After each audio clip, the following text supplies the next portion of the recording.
Hi everyone. In this video I'll talk about each and everything on how to build complete UPSC essay from scratch. चाहे आप पहले ऐसे लिखे हो या ना लिखे हो, बट इस वीडियो के बाद आई अश्योर यू कि ऐसे को लेके जितना भी डाउट आपके मन में है सब कुछ क्लियर हो जाएगा. Starting from how to choose a topic to how to write a conclusion.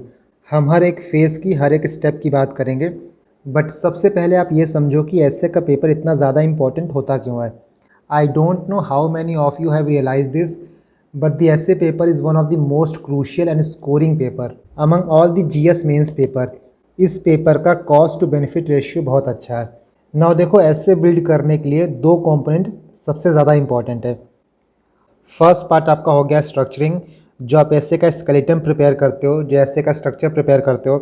ऐसे को देख के, ऐसे के टॉपिक्स को देख के सबसे पहले हम क्या करते हैं, आर्ग्यूमेंट्स प्रिपेयर करते हैं, ब्रेनस्टॉर्म करते हैं, डिफरेंट डायमेंशंस को खोलते हैं. जैसे आप यहाँ पे एग्जांपल देख सकते हो, ये शायद टॉपर्स कॉपी हैं, इनकी बात हम अभी करेंगे. बट यहाँ देखो, ऐसे को देखने के बाद जो आप ब्रेनस्टॉर्म करते हो, ये आपका ब्रेनस्टॉर्मिंग पार्ट हो गया. नेक्स्ट, किन किन पॉइंट्स को लेके आप ब्रेनस्टॉर्म कर सकते हो. सेक्टोरल हो गया, टेम्पोरल हो गया, सोसाइटी के पर्सपेक्टिव से हो गया. नॉर्मली हमारा अप्रोच क्या होता है, पेस्टल अप्रोच होता है. बट ये अप्रोच ना बहुत ज़्यादा आउटडेटेड हो गया है. अगर ऐसे में आपको स्टैंड आउट करना है, जो एवरेज मार्किंग का ट्रैप होता है उससे बाहर निकलना है, तो आपको रटा रटाया पेस्टल अप्रोच से बाहर निकलना होगा. Here you can C different walk of life, individual पे क्या इफेक्ट पड़ता है, society, national, family, professional, work place, different sectors को लेकर आप सोच सकते हो. तो ये सारे ना ब्रेनस्टॉर्मिंग पॉइंट्स हैं. इनकी बात हम करेंगे जब हम बॉडी पार्ट में ब्रेनस्टॉर्मिंग की बात करेंगे. डोंट वरी, मैं ये सारा PDF टेलीग्राम पे डाल दूंगा. मैं टेलीग्राम का लिंक आपको डिस्क्रिप्शन बॉक्स में मिल जाएगा, आप इसको डाउनलोड कर लेना. बट यहाँ पे आप सिर्फ समझो कि आपको ऐसे अप्रोच कैसे करना है. तो पहला कंपोनेंट तो आपका ये हो गया, जहाँ पे आपको स्ट्रक्चर प्रिपेयर करना होता है. आप इसको ऐसे समझ सकते हो, मान लो आप कोई दीवार बना रहे हो, तो ये जो हो गया ना, वो आपकी दीवार की ईंटें हो गई. जैसे आप ईंट रखते हो, ये आपकी ईंटें हो गई.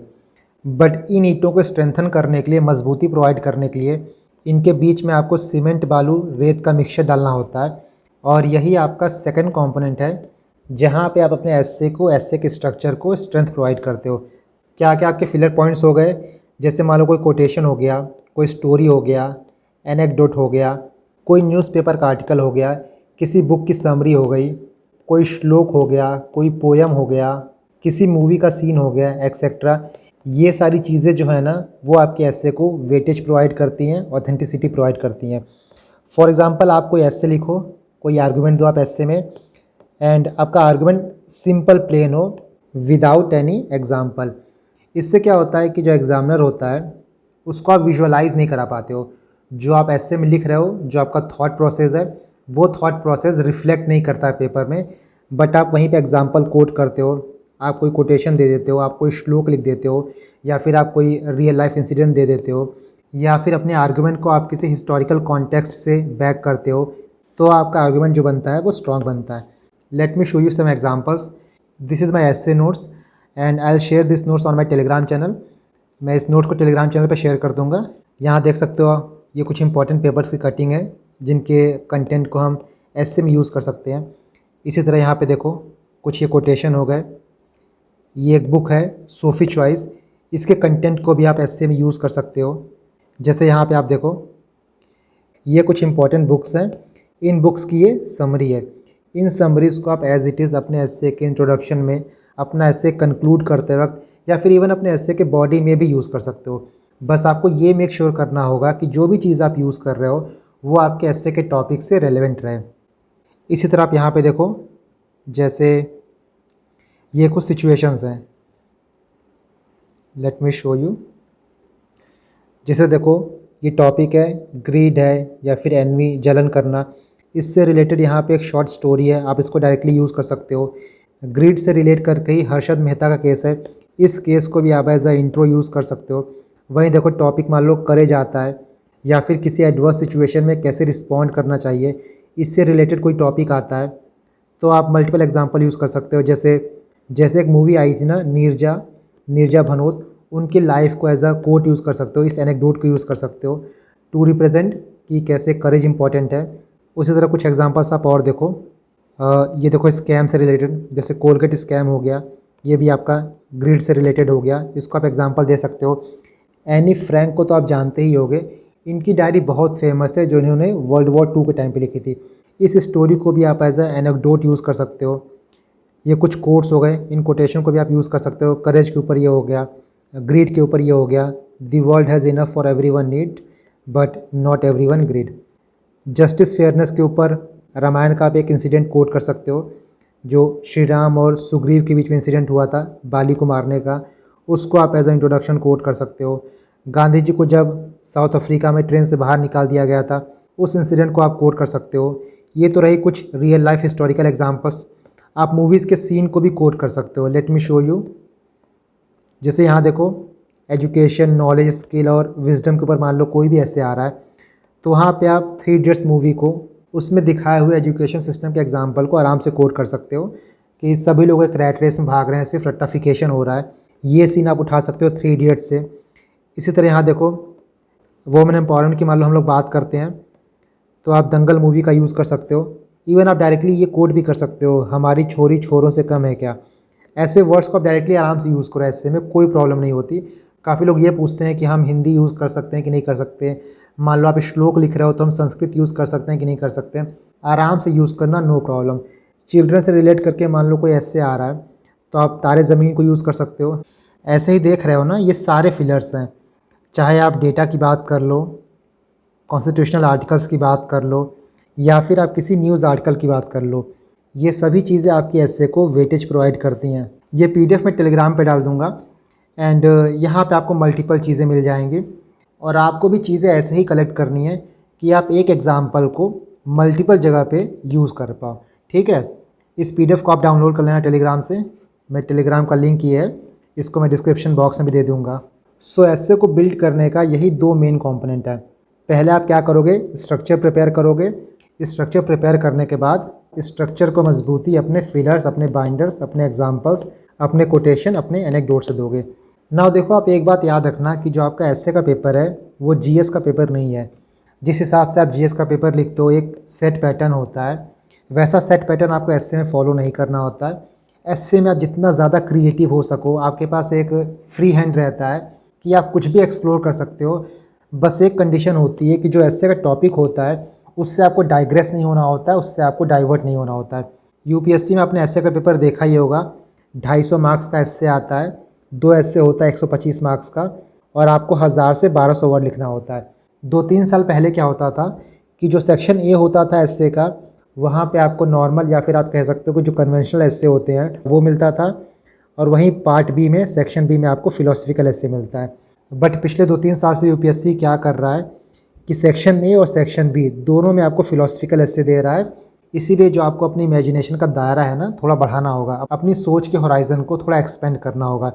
जैसे ये देखो 2021 का पेपर है, यहाँ पे भी ये 4 एस्से जो है फिलोसफिकल है, ये 4 भी आपका फिलोसफिकल है।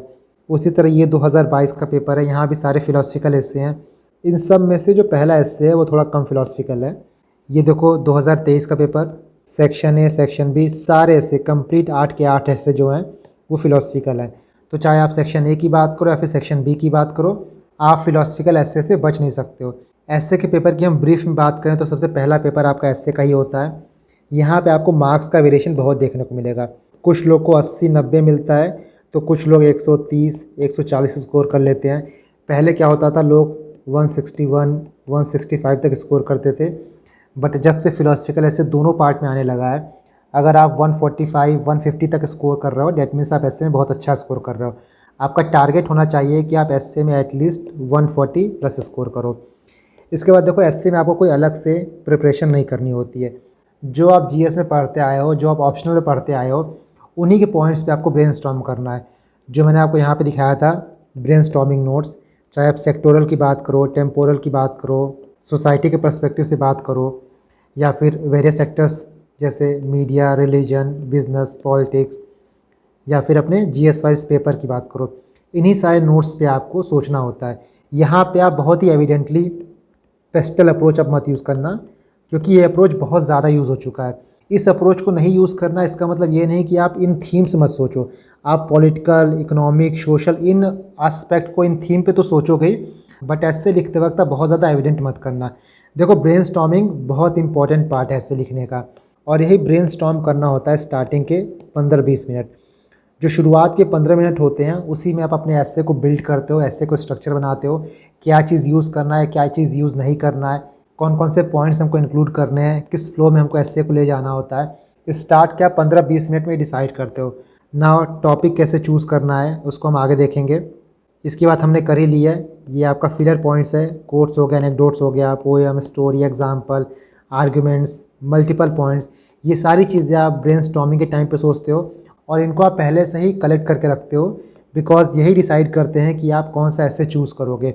मान लो आपके पास कोई टॉपिक है, आपने किसी टॉपिक को देखा, उस टॉपिक से रिलेटेड कोई आपको पोएम याद आ रहा है, कोई एनेक्डोट याद आ रहा है, या फिर आपके पास उसका पहले से इंट्रो बना हुआ है, कंक्लूजन बना हुआ है, तो ऐसे टॉपिक्स को आप प्रायोरिटी देते हो।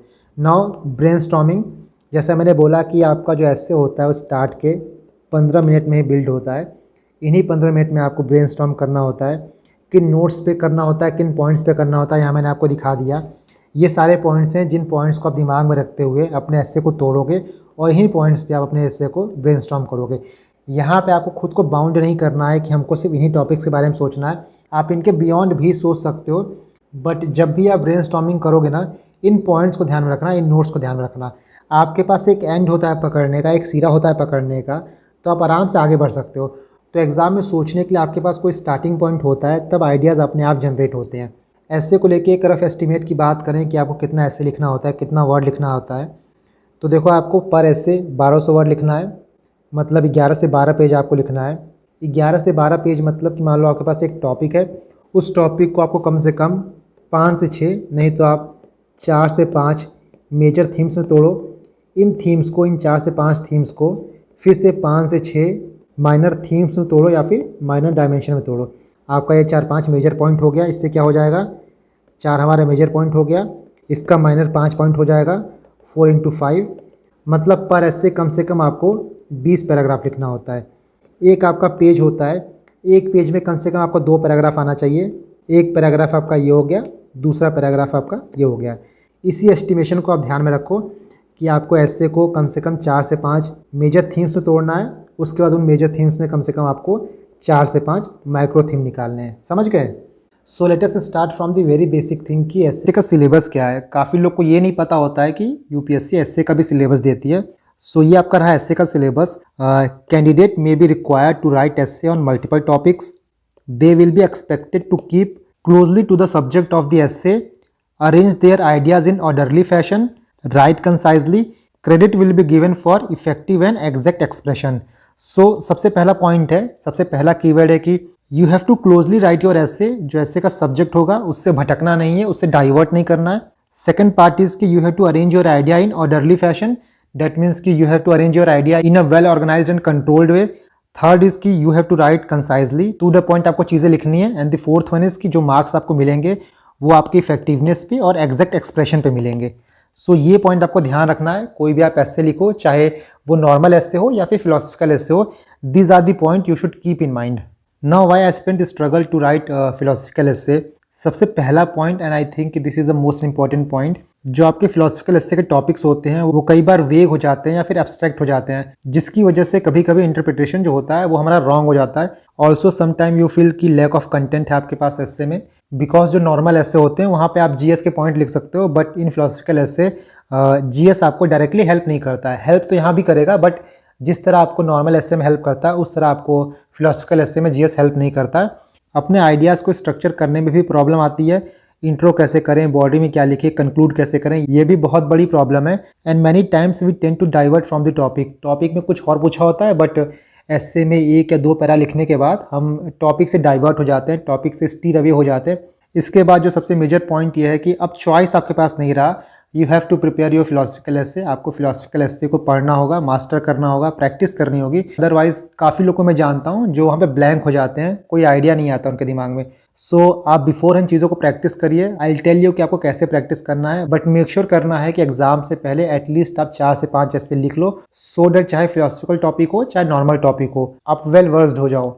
इफ़ यू कैन सी कि आजकल यूपीएससी फिलोसफिकल ऐसे देने क्यों लगा है। पहले हमारे पास नॉर्मल ऐसे के भी ऑप्शंस रहते थे, but from the past 2 years आठों के आठों ऐसे यूपीएससी फिलोसफिकल देता है। इसके पीछे जो मैं सोच सकता हूँ 2 रीजंस हैं।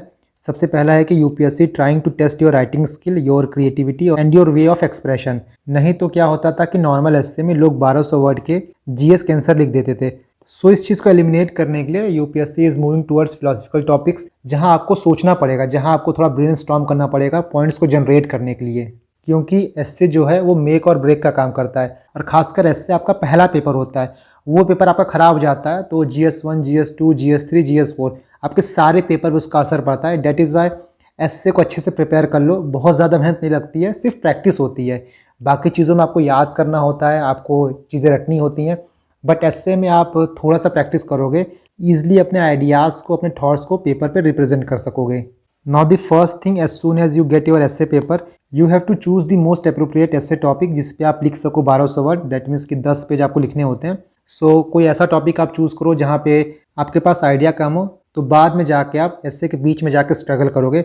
डेट इज़ वाई आपको क्या करना है, सबसे पहले सारे क्वेश्चंस को देखने हैं। सेक्शन ए में जितने भी एस्से के टॉपिक्स हैं, आप सारे टॉपिक्स को देखो। और फिलोसफिकल एस्से में हो सकता है कि चारों टॉपिक आपको बहुत ही वियर्ड लगे, आपके कंफर्ट जोन से बाहर हो, but you have to choose the best among the words. सब कुछ वर्ड्स हैं, बट उसमें से कोई ऐसा टॉपिक होगा जो बाकियों से कम वेग होगा। So here you can see कि आपको जो लेस एब्स्ट्रैक्ट टॉपिक है उसको चूज़ करना है। सेकंड पॉइंट आपको ये ध्यान रखना है जिसमें आप 1200 वर्ड जनरेट कर पाओ, जिसमें आप अपने आइडियाज़ को लिख पाओ। सबसे इंपॉर्टेंट ये है कि जिसका आप इंट्रोडक्शन अच्छे से कर पाओ। किसी भी एस्से का आप इंट्रो अच्छा कर देते हो तो वहाँ पे आपको एक एक्स्ट्रा एज मिल जाता है। सो आप ऐसे टॉपिक चूज़ करो जहाँ पे आपके पास रेलेवेंट कोट्स हो, आपके पास एनेक्डोट्स हो, कुछ लाइफ स्टोरी को कोट करने के लिए, एग्जाम्पल्स को कोट करने के लिए, पोयम को कोट करने के लिए, या फिर श्लोक को कोट करने के लिए। यही मैं क्वेश्चन को आंसर कर देता हूँ। काफ़ी लोग बोलते हैं कि सर जो हिंदी में पोयम होता है, हिंदी में श्लोक होता है, क्या हम यूज़ कर सकते हैं? तो बिल्कुल आप यूज़ कर सकते हो। हिंदी का कोई भी पोयम आप हिंदी में यूज़ कर सकते हो, उसको आपको ट्रांसलेट करने की ज़रूरत नहीं है। फॉर एग्जांपल मैं आपको यहाँ पे दिखाता हूँ। ये सेक्शन ए है, 2022 का पेपर है। आप पहला टॉपिक देखो, forest are the best case study for economic excellence. Second देखिए, poets are unacknowledged legislator of the world. Third आपका है कि history is a series of victories won by the scientific man over the romantic man. And the fourth one is कि a ship in harbour is safe but that is not what ship is for. So 1, 2, 3, 4 में आप मेरी बात करो तो मुझे second and third का कोई भी आइडिया नहीं रहेगा, बिकॉज काफ़ी स्पेसिफिक टॉपिक है। मैं पोएट्स के बारे में लिखूंगा तो मुझे पोएट्स का एग्जाम्पल देना होगा, उनके वर्क का एग्जाम्पल देना होगा। बट अगर आप पहले की बात करो तो इसको आपको जीएस से भी रिलेट कर सकते हो। सो ये कंफर्टेबल टॉपिक है। इसके बाद जो फोर्थ वन है ये भी एक कंफर्टेबल टॉपिक, क्योंकि आपने पहले भी काफ़ी बार पढ़ा होगा कि आपको आउट ऑफ द बॉक्स जाके काम करना है, अपने कंफर्ट जोन से बाहर जाके काम करना है। सो टॉपिक 1 और 4 जो है वो बेस्ट भले ना हो बट वर्स भी नहीं है, आप अच्छा खासा आइडिया जनरेट कर सकते हो। देखिए पर्सन टू पर्सन वेरी करता है। मेरे लिए टॉपिक 1, टॉपिक 4 ईजी है, हो सकता है आपके लिए टॉपिक 3 ईजी हो। But moral of the story यहाँ पे यही है कि जो टॉपिक में आप कंफर्टेबल हो, जिस टॉपिक में आपको पहली नज़र में ये लगे कि ये टॉपिक मेरे लिए ठीक है। और कई बार ऐसा होता है ना कि पहली नज़र में आपको लगता है कि ये मैं कर लूँगा, बट जब आप ऐसे को बिल्ड करने जाते हो, ऐसे के पॉइंट जनरेट करने जाते हो, तो वहाँ पे आपको बहुत ज़्यादा पॉइंट मिलता नहीं है। डेट इज़ वाई कि आप 2 ऐसे ध्यान में रखो, जैसे ऐसे नंबर 1 और ऐसे नंबर 4 मैंने ध्यान में रखा है। और यहाँ पे आपका मेंटल वर्क स्टार्ट होता है। टॉपिक को पढ़ने के साथ साथ आपके बैक ऑफ द माइंड चीज़ें चलने लगती हैं कि यहाँ पे कौन कौन से पॉइंट्स हम लिख सकते हैं। उसी तरह आप सेक्शन बी की बात करो। सो फॉर मी जो क्वेश्चन 5th है मैं इसमें कंफर्टेबल हूँ। 6th में भी पॉइंट जनरेट हो सकते हैं, 7th में काफ़ी कम आइडिया है और 8th में भी काफ़ी कम आइडिया है। एक बहुत बड़ा मिसकंसेप्शन लोगों के मन में होता है कि हम वो टॉपिक चूज़ करें जो किसी ने नहीं चूज़ किया है तो हमको अच्छा मार्क्स मिलेगा। बहुत बड़ा मिसकंसेप्शन है ये, अपने दिमाग से इस चीज़ को निकाल दीजिए कि आप सबसे अलग चूज़ करोगे तो आपको बहुत अच्छा मार्क्स मिलेगा। आप सबसे अलग लिखोगे, सबसे अच्छा लिखोगे, तभी आपको अच्छा मार्क्स मिलेगा। सिर्फ अलग टॉपिक चूज़ करने से आप एक्स्ट्रा मार्क्स स्कोर नहीं कर पाओगे। जिसमें आप कंफर्टेबल हो, जो आप लिख सको, चाहे वो बहुत ही कॉमन टॉपिक हो, आप उसी टॉपिक पे लिखो। Now before starting any essay you have to brainstorm for 15 to 20 minute. यही 15-20 मिनट होते हैं जब आप किसी एस्से का स्ट्रक्चर बनाते हो, एस्से को बिल्ड करते हो। क्या लिखोगे, कैसे लिखोगे, किस टॉपिक के बाद क्या आएगा, कैसे फ्लो होगा, आप इसी 15-20 मिनट में डिसाइड करते हो। So in this 15 to 20 minute you try to think the intro. Intro आप चाहे करंट इवेंट से कर सकते हो, कोट से कर सकते हो, एनेक्डोट से कर सकते हो, किसी मूवी के सीन से कर सकते हो, किसी एग्जाम्पल से कर सकते हो। इसकी बात हम आगे करेंगे। सेकंड आपका बॉडी पार्ट होगा। आपको बॉडी पार्ट में कोटेशन को ब्रेक करके पॉइंट को जनरेट करना होता है। थर्ड आपको बॉडी पार्ट में काफ़ी डिफरेंट डायमेंशंस खोलने होते हैं, डिफरेंट थीम खोलना होता है, डिफरेंट पर्सपेक्टिव दिखाना होता है। देखो जो फिलोसफिकल एस्से होता है उसमें जो कोटेशन होता है वो यूजुअली सही होता है। सो उसमें आप पॉजिटिव नेगेटिव नहीं लिख सकते हो, बट बॉडी पार्ट में आप उसका काउंटर आर्ग्यूमेंट्स भी कर सकते हो। मैं अभी आपको दिखाऊंगा, एग्जांपल दूंगा कि आप कैसे जो ऐसे का टॉपिक है उसके काउंटर में भी पॉइंट लिख सकते हो अपने बॉडी पार्ट में।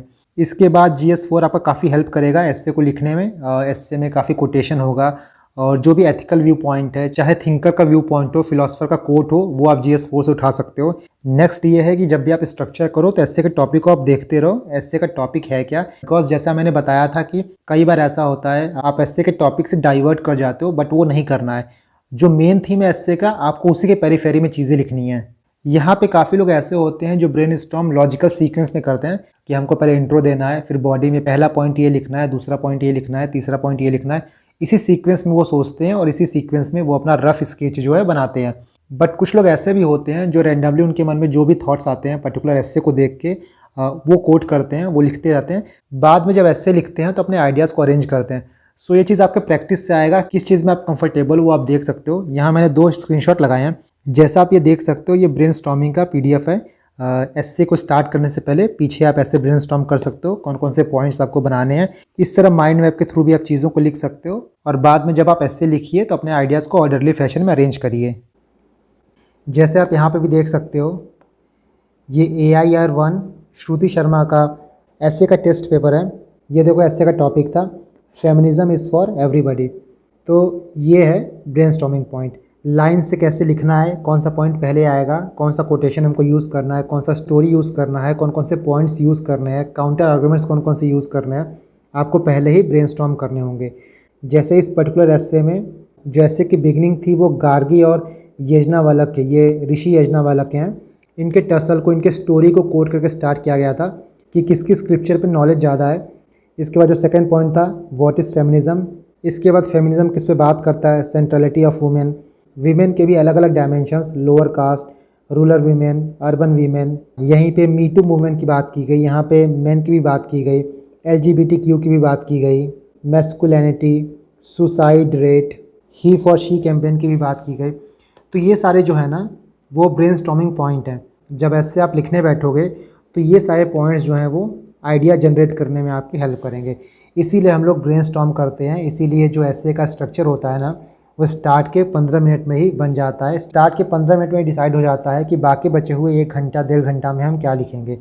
Now let's see how you should introduce your ऐसे। आपके ऐसे का इंट्रोडक्शन कैसा होना चाहिए। तो देखो, इंट्रोडक्शन कोई भी होता है ना, वो ऐसे को खोलता है और जो कंक्लूजन होता है वो ऐसे को बंद करता है। जनरली जो भी इंट्रोडक्शन आप करिए वो थोड़ा कैची होना चाहिए। जो भी एग्जामिनर है उसका इंटरेस्ट आना चाहिए कि आप आगे क्या देने वाले हो।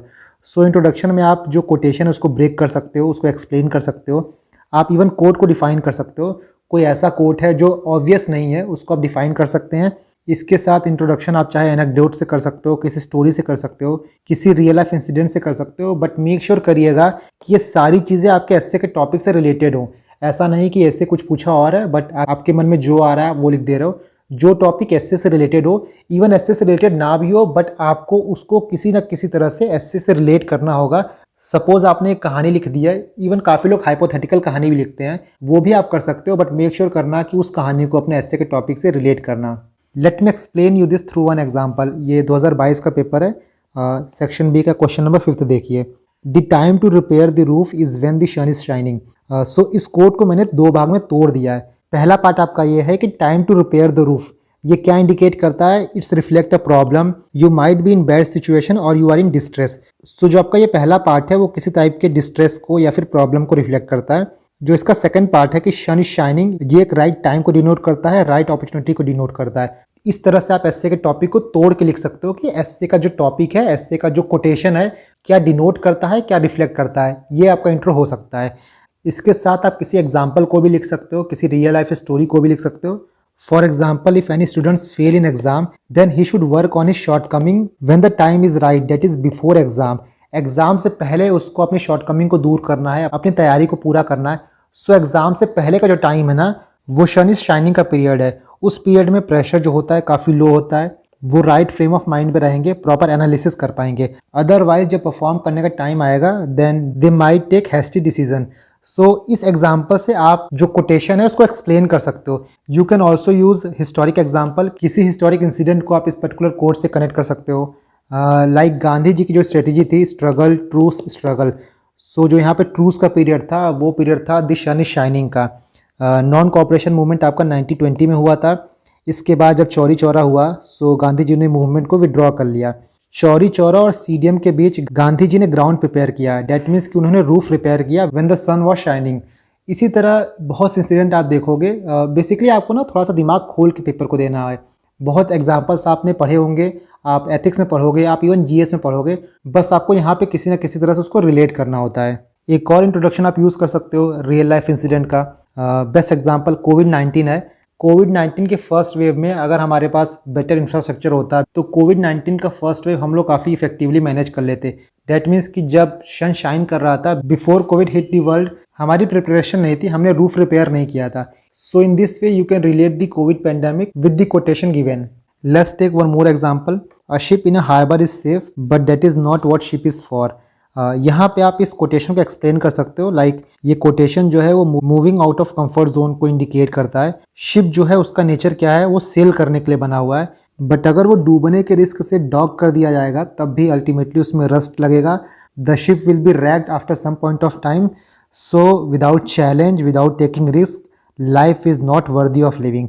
ये चीज़ें आप यूज़ कर सकते हो एज ए इंट्रोडक्शन। जो भी कोटेशन है उसको एक्सप्लेन कर सकते हो। आप मूवीज़ के डायलॉग्स को भी यूज़ कर सकते हो अपने कोटेशन में। इफ़ यू फाइंड कि जो भी कोट दिया गया है, जो स्टेटमेंट दिया गया है उससे वो रेलेवेंट है तो। लाइक एक डायलॉग है कि कहीं पहुंचने के लिए कहीं से निकलना पड़ता है। So this also signifies the same thing कि हमको अपने कंफर्ट जोन से बाहर निकलना है, तभी लाइफ में हम कुछ अचीव कर पाएंगे।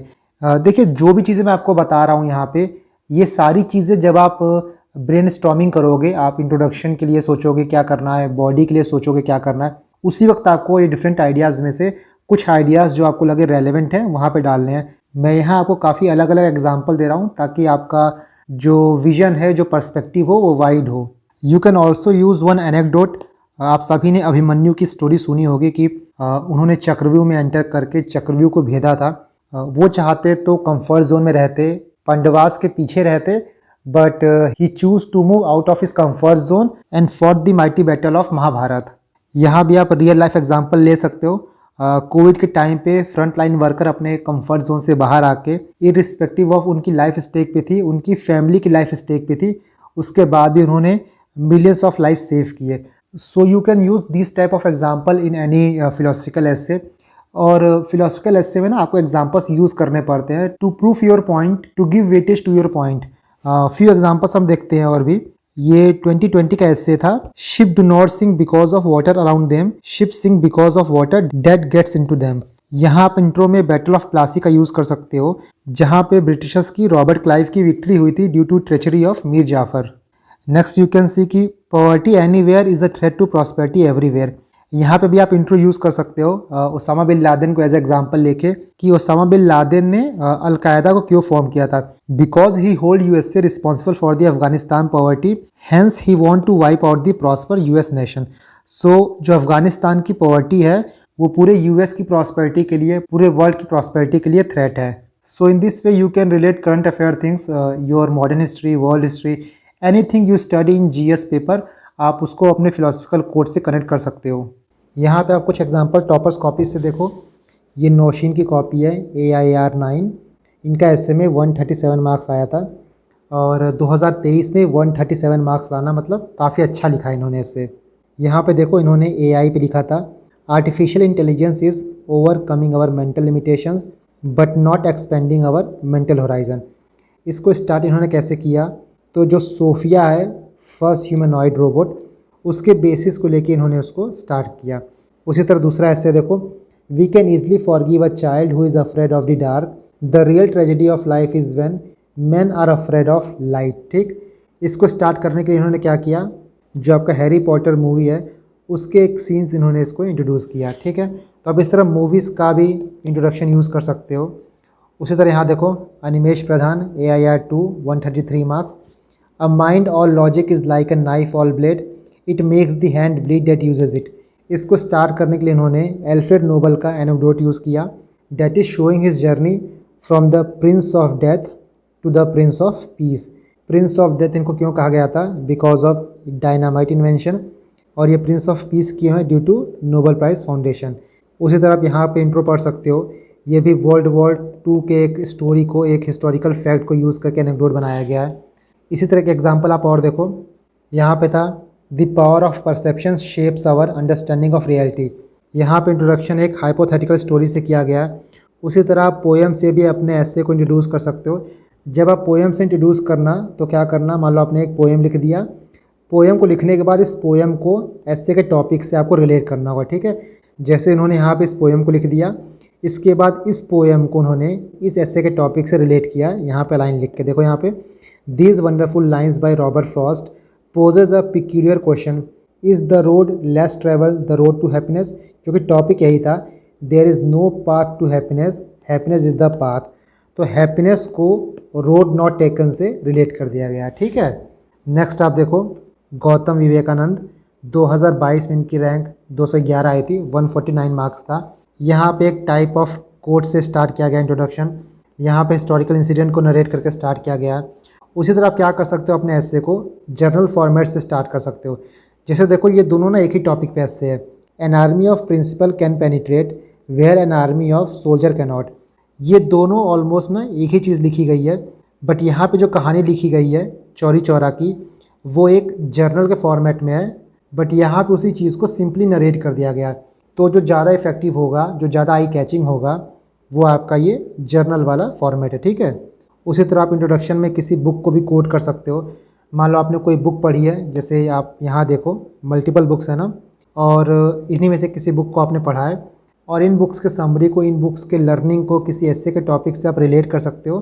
तो प्रॉपरली आप बुक का नाम मेंशन करना सेमीकोलन में, उसके बाद ये लिखना कि ये बुक किस बारे में है, जो उस बुक का टॉपिक है, उस बुक की समरी जो है उसको आप ऐसे के टॉपिक से रिलेट करना।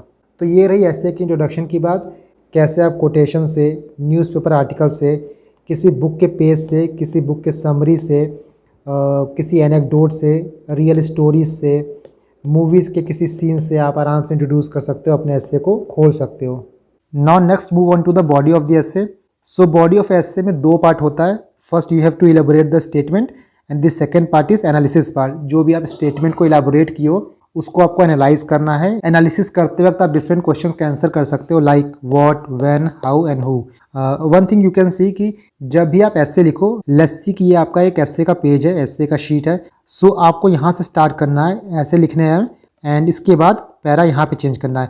आपको ट्राई करना है कि एक पेज में 2 ही पैरा हो, और जो सेकंड पैरा का एंडिंग हो वो उसी पर्टिकुलर पेज में हो जाए। ऐसा ना हो कि वो सेकंड पेज में चला जाए। इससे ये होता है कि एग्जामिनर को भी पढ़ने में ईजी होता है और आपको लिखने में भी ईजी होता है। एंड द थर्ड इज कि जो आपका ऐसे है वो सिमेट्रिक लगता है। While elaborating your statement, your quote, you can open up different dimensions, different examples. यहाँ पे हम एग्जाम्पल लेते हैं, जैसे इसका, a ship in harbour is safe but that is not what ship is for. देखो यहाँ मैंने एक नोट लिखा है। काफ़ी लोग मुझसे पूछते हैं कि सर थीसिस स्टेटमेंट लिखना है कि नहीं लिखना है। बेसिकली इंट्रोडक्शन और बॉडी के बीच में एक स्टेटमेंट आप लिखते हो, उसको कहते हैं थीसिस स्टेटमेंट। उस स्टेटमेंट में हम ये लिखते हैं कि हमारे एस्से में आगे आने क्या वाला है। बेसिकली जो एस्से में हम लिखने वाले होते हैं उस चीज़ को वहाँ पे हम डिफाइन कर देते हैं कि पहले हम किस टॉपिक की बात करेंगे, उसके बाद क्या जाएंगे, उसके बाद क्या जाएंगे, सो डेट एग्जामिनर को एक पहले ही बर्ड आई व्यू मिल जाता है कि what to expect in this particular essay. For example, इस पर्टिकुलर एस्से का, अ शिप इन हार्बर का, आप थीसिस स्टेटमेंट कुछ ऐसा लिख सकते हो, in this essay we will examine the risk taking aspect of life and working beyond our comfort zone. What are the driving factors? Objectively analyzing the risk and its positive and negative consequences. Few instances of taking risk and their following success and failures. In the end, we will explore how fear and risk is part and parcel of life. It gives meaning to our life and make it worth of living. तो ये आपका thesis statement हो गया। इसमें हमने बता दिया है कि हम अपने एस्से में risk taking aspect of life की बात करेंगे, रिस्क लेने के लिए क्या क्या ड्राइविंग फैक्टर्स होते हैं, उसके पॉजिटिव कॉन्सिक्वेंसेज, नेगेटिव कॉन्सिक्वेंसेज की बात करेंगे। इसके बाद हम कुछ एग्जांपल्स देंगे जहाँ पे सक्सेस और फेलियर दोनों बताया गया है due to taking risk. And lastly we will explore कि risk and fear are part and parcel of life. इनको आप लाइफ से अलग नहीं कर सकते हैं। If you want to grow, if you want to move ahead in your life. So now I will show you, जो मैंने बॉडी के बारे में बताया था, जिस तरह बॉडी को हमको स्ट्रक्चर करना है। पहला पार्ट आप लिख सकते हो कि why people fear risk taking. So इसका मेन रीजन ये है कि human being like to acquire tangible और इंटेंजिबल एसेट्स, बट इसके साथ साथ कहीं ना कहीं उनके अंदर इनहेरेंट फियर होता है कि इन चीज़ों को हम लूज कर देंगे। That is why they avoid risk taking. इसके बाद देखो कि बीइंग इन कंफर्ट जोन, हम कंफर्ट जोन में रहते हैं, रिस्क नहीं लेते हैं, सो उससे क्या प्रॉब्लम होती है, it limit our self growth, hinder your success. Gandhi ji ने कहा था कि fear is biggest enemy. Gita में लिखा गया है कि more focus on result than on effort. So risk लेना चाहिए लाइफ में, अपने कंफर्ट जोन से बाहर आना चाहिए, बिकॉज तभी हम न्यू अपॉर्चुनिटी, न्यू एवेन्यू को एक्सप्लोर कर पाएंगे। इस पर्टिकुलर पॉइंट को आप इस एग्जांपल से सब्सटेंशिएट कर सकते हो कि ब्रिटिश टाइम पे सब्सिडियरी अलायंस का जो सिस्टम आया था वो लेटर डोमिनो इफेक्ट का काम करता है। पहले एक इंडियन स्टेट ने एक्सेप्ट किया था, उसके बाद 2, 3, 4 वो होते गए थे। उन्होंने क्यों एक्सेप्ट किया था? Due to the fear of losing their hold on their particular state. Subsidiary alliance को एक्सेप्ट करने के बाद they have lost their sovereignty, but king are not for this, a ship is not to stay in the harbour. मतलब safe zone में रहने के लिए नहीं है। एज अ किंग उनकी ये प्रायोरिटी होती है, उनकी रिस्पॉन्सिबिलिटी होती है कि वो अपने पीपल्स को सेव करें, ना कि सब्सिडियरी अलायंस को चूज करके कंफर्ट जोन में बैठ जाएं। You can add one more dimension कि not taking risk sometime poses bigger risk. कभी कभी रिस्क ना लेना ही बहुत बड़ा रिस्क हो जाता है। इसका आप एग्जांपल देख सकते हो कि 2007 के वर्ल्ड कप में धोनी ने जोगिंदर शर्मा, जो कि काफ़ी इनएक्सपीरियंस्ड प्लेयर थे, उनको लास्ट ओवर दिया था बॉलिंग करने के लिए, एंड रेस्ट इज हिस्ट्री। हम सभी को पता है कि उसके बाद इंडिया वर्ल्ड कप जीत गया था। तो आप यहाँ पे एग्जांपल ये दे सकते हो कि वहाँ पे धोनी ने रिस्क लिया था। इसके बाद आप देखो कि everything is permanent except the change. That means कि रिस्क आपको लेना होगा, कभी भी सिचुएशन एक जैसी नहीं होती है। यहाँ पे एग्जांपल दे सकते हो कि आप इंडिया के पॉलिसी नॉन अलाइनमेंट से मूव होके मल्टी अलाइनमेंट की तरफ आ चुका है। जब नेहरू के टाइम पे थे तो हम लोग नॉन अलाइनमेंट की पॉलिसी को यूज़ करते थे, पॉलिसी को फॉलो करते थे, but now seeing the present era हम मल्टी अलाइनमेंट की पॉलिसी को फॉलो करते हैं। एक और एग्जांपल आप दे सकते हो, प्रीवियसली इंडिया चाइना के रिलेशन को हम लोग हिंदी चीनी भाई भाई के टर्म से डिफाइन करते थे, but now relation completely transform हो गया है। अब string of pearl China use करता है और India iron curtain strategy use करता है। सी मैंने यहाँ पे बॉडी में आपको डिफरेंट एग्जांपल्स, डिफरेंट पॉइंट्स दिए हुए हैं ताकि आप सोच पाओ कि आपको कैसे अपने एस्से को बिल्डअप करना है। डिफरेंट पॉइंट मैंने यहाँ पे स्प्रिंकल कर दिए हैं। जब आप एस्से लिखोगे तो ये पॉइंट्स अपने एग्जांपल्स में डाल सकते हो, और मैं यहाँ पे एक रफ एस्से आपको बता ही रहा हूँ। इसको सुनने के बाद एटलीस्ट इस पर्टिकुलर टॉपिक पे आप एक एस्से लिख लेना, सो दैट कि आपका अभी से एक प्रैक्टिस हो जाएगा। एक एग्जांपल आप और दे सकते हो कि just after independence, due to fear of poverty and hunger, और इंडिया खुद के कंफर्ट जोन में था, जिसकी वजह से वो डिफेंस में उतना ज़्यादा फोकस नहीं किया, एंड फाइनली हम लोग 1962 का वॉर हार गए थे। काफ़ी वीक हमारी परफॉर्मेंस थी। तो इस एग्जांपल से आप ये चीज़ प्रूफ कर सकते हो कि आगे बढ़ने के लिए, ग्रो करने के लिए रिस्क लेना बहुत इंपॉर्टेंट है। हम कंफर्ट जोन में रहेंगे तो जैसा हमने ऊपर देखा कि शिप जो है उसमें रस्ट लग जाता है, वो रैक कर जाएगी, वो टूट जाएगी, वो सड़ जाएगी। उसी तरह एज अ ह्यूमन बींग अगर हम रिस्क नहीं लेंगे, will not able to realise our full potential. Next point, यहाँ पे आप काउंटर आर्ग्यूमेंट दे सकते हो कि risk taking capability is important but calculated risk must be taken, और समटाइम हमको रिस्ट्रेन फॉलो करना चाहिए। इसका यहाँ पर आप एग्जांपल देख सकते हो, लाइक आफ्टर 1991 क्राइसिस इंडिया ने एलपीजी रिफॉर्म लाया, बट एलपीजी रिफॉर्म लाने के साथ साथ आरबीआई के पास कुछ पावर्स हैं to intervene in case of heavy fluctuation of the market. So ऐसा नहीं कि पूरी तरह से मार्केट पे इकोनॉमी को छोड़ दिया गया है, कभी भी फ्लक्चुएशन होगा तो आरबीआई इंटरवीन करेगी। सेकेंड पॉइंट आप देख सकते हो कि कभी कभी फियर जो होता है वो भी बहुत इंपॉर्टेंट होता है, because if you don't fear then you might underestimate the risk, so we need to balance the fear with logic.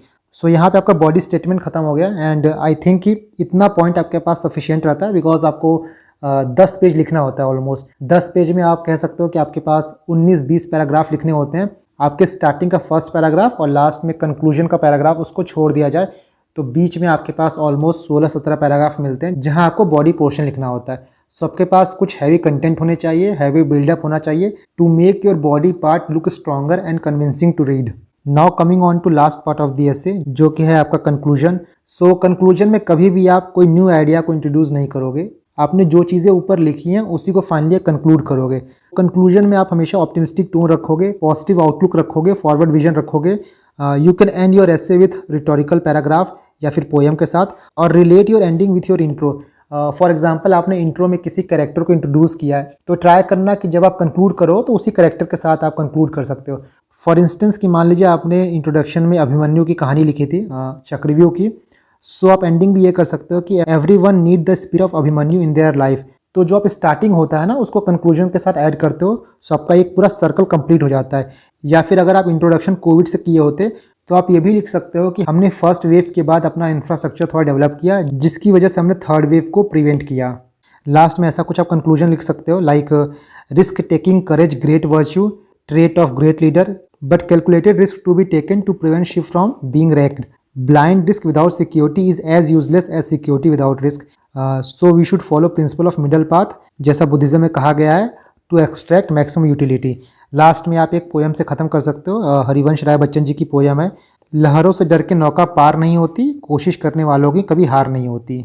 So this is how you conclude your essay on a positive note. And I hope कि आपको एक अच्छा खासा idea मिल गया होगा कि how to build एसे, ऐसे के क्या क्या पार्ट होते हैं, क्या क्या एलिमेंट होते हैं जो हमको उसमें इंक्लूड करने होते हैं to make our essay different from the others. Now the next topic is कि how to transition smoothly from one para to next. So यहाँ पे 3 वेज की बात की गई है. I upload this PDF on my Telegram channel, तो वहाँ से आप जाके इसको पढ़ सकते हैं. और लास्ट में कुछ ये ट्रांजिशन के वर्ड्स हैं जिनको आप यूज़ कर सकते हो. इनको भी मैं अपने टेलीग्राम चैनल पे डाल दूंगा, इनका प्रिंट आउट निकाल लीजिएगा. तो जब भी एक पैरा से दूसरे पैरा पे जंप करने की बात आएगी, then you can use this keywords. चलिए यहाँ बात करते हैं 3 तरीकों की. सो आपका पहला तरीका है कि through the link sentence at the end of the paragraph. जब भी आप पैराग्राफ एंड करोगे तो लास्ट में आप कुछ सेंटेंस लिख देना, जिससे एग्जामिनर को ये पता चल जाएगा कि नेक्स्ट पैराग्राफ में हम क्या एक्सपेक्ट कर सकते हैं. जैसे यहाँ पे एग्जांपल है कि मान लो आपने एक पैराग्राफ लिखा जहाँ पे आपने आर्टिफिशियल इंटेलिजेंस का जॉब पे जो थ्रेट है उसके बारे में बात की है. सो उसी पर्टिकुलर पैराग्राफ के लास्ट में आप लिख सकते हो कि further we must mindful of the fact that artificial intelligence poses major challenge not just economically but also ethically. That means कि नेक्स्ट पैराग्राफ में हमको एथिकल एस्पेक्ट देखने को मिलेगा आर्टिफिशियल इंटेलिजेंस का. तो आपका ये पहला पॉइंट हो गया, जहां आप उस पर्टिकुलर पैराग्राफ के लास्ट में आप हिंट दे दोगे कि हम नेक्स्ट पैराग्राफ में क्या देखने वाले हैं. सेकंड आपका ये है कि पैराग्राफ के लास्ट में आप एक क्वेश्चन पोज कर सकते हो जिसका आंसर आप नेक्स्ट पैराग्राफ में करोगे. सो इससे ये होगा कि जो एग्जामिनर रहेगा उसको पता रहेगा कि इस पर्टिकुलर क्वेश्चन का आंसर हमको नेक्स्ट पैराग्राफ में मिलेगा. And you can compel the examiner to read your next paragraph through this method. जैसे यहाँ पे आप एग्जाम्पल देखिए, सिमिलर एग्जाम्पल है. Thus, we have examined the threat posed by AI to our economy, but what about the challenges brought by AI to our ethics and morals? So, ethics और morals के लिए क्या challenges pose करता है AI, ये हम next paragraph में बात करेंगे. And the third way is कि जब भी आप next paragraph start करो, उसमें starting में ही आप लिख दो कि आप उस particular paragraph में किस चीज़ की बात करने वाले हो. इसका example आप यहाँ देखो कि मान लो आप ग्लोबलाइजेशन पे ऐसे लिख रहे हो. सो फर्स्ट पैराग्राफ में आपने उसकी हिस्टोरिकल इवोल्यूशन की बात की है.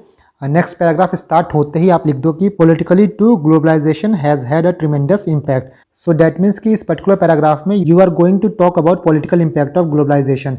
सो these are 3 way in which you can transition from one para to other smoothly. और this particular thing will come handy अगर आप प्रैक्टिस करोगे. सिर्फ रीड करने से इस चीज़ को आप प्रैक्टिकली अप्लाई नहीं कर पाओगे. 2-3 एस्से में आप प्रैक्टिस करना, तीनों आपके पास वेज है, जिस एस्से में जो फिट होता है you can use that. So this is all about how to build your philosophical essay. And I hope कि आपके सारे डाउट क्लियर हो गए होंगे. और जब तक आप एस्से को प्रैक्टिस नहीं करोगे, लेक्चर देख के फ़ायदा नहीं होता है. लाइक आप स्विमिंग की किताब पढ़ के स्विमिंग करना नहीं सीख सकते हो. आपको स्विमिंग करने के लिए पानी उतरना पड़ेगा.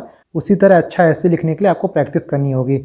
I will post this PDF. मैं ये PDF अपने टेलीग्राम चैनल पर डाल दूंगा और आपको मैं टेलीग्राम चैनल का लिंक डिस्क्रिप्शन बॉक्स में मिल जाएगा. जो मैंने यहाँ पॉइंट बताए हैं उन पॉइंट को आप as a rough sketch use कर सकते हो अपना एस्से लिखने के लिए. और आई रिक्वेस्ट यू कि आप एक पर्टिकुलर एस्से लिखना. अभी चीज़ें ताज़ा हैं तो समझ में आएगा कि किस पॉइंट को कैसे कनेक्ट करना है.